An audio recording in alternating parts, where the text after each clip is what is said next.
अञा ही दिल बि टुटला, अहिड़ी क़िस्मत का फिटला। अञा ही दिल बि टुटला, अहिड़ी क़िस्मत का फिटला। मुझे ओ मौला आहे लिखल छा दस भाग में। अञा ही दिल बि टुटला, अहिड़ी क़िस्मत का फिटला। अञा ही दिल बि टुटला, अहिड़ी क़िस्मत का फिटला। मुझे ओ मौला आहे छा लिखल दस भाग में। अञा ही दिल बि टुटला।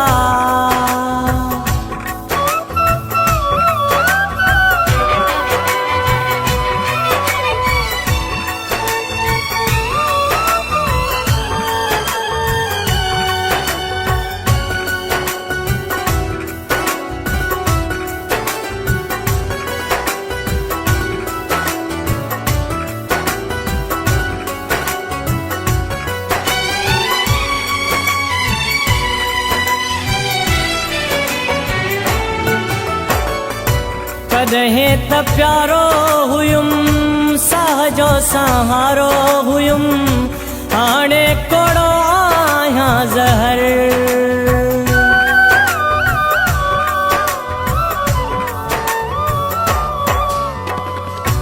दुनिया ॾुखायो मूंखे, दिलबर विसारियो मूंखे, छॾिणो पियो आ शहर। छॾिणो पियो आहे शहर, पुछो था दिल बि ॾढला, मूंखां महबूब रुठला।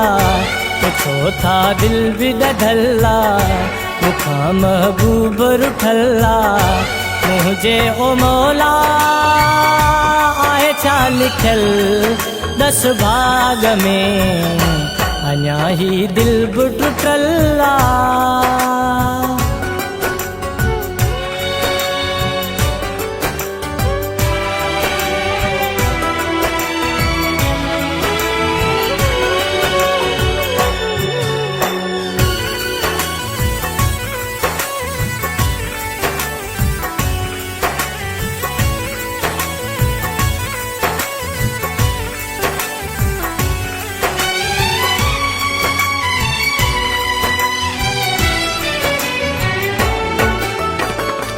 संगती न साथी आहे, कहिड़ी हयाती आहे, कहिड़ो जियापो आ ख़ुदा।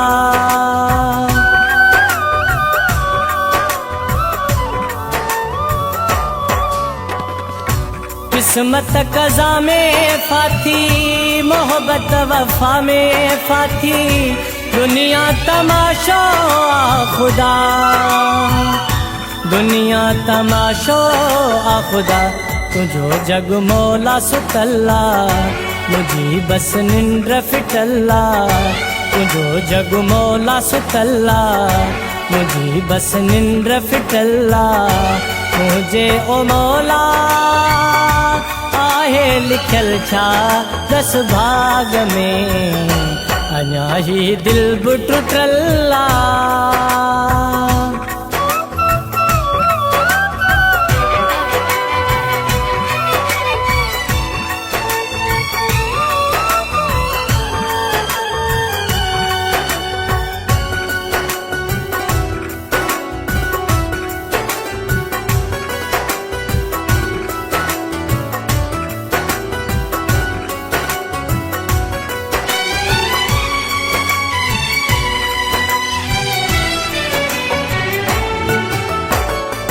मोहब्बत फ़कीरी मुझी, किस्मत गरीबी मुझी, दुनिया न जातो को कदुर।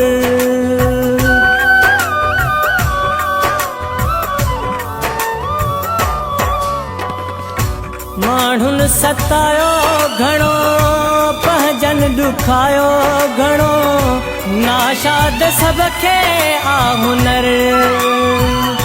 नाशाद सब खे आ हुनर, हिते एहसास मुअल्ला, चवन था रशीद ॾिठला।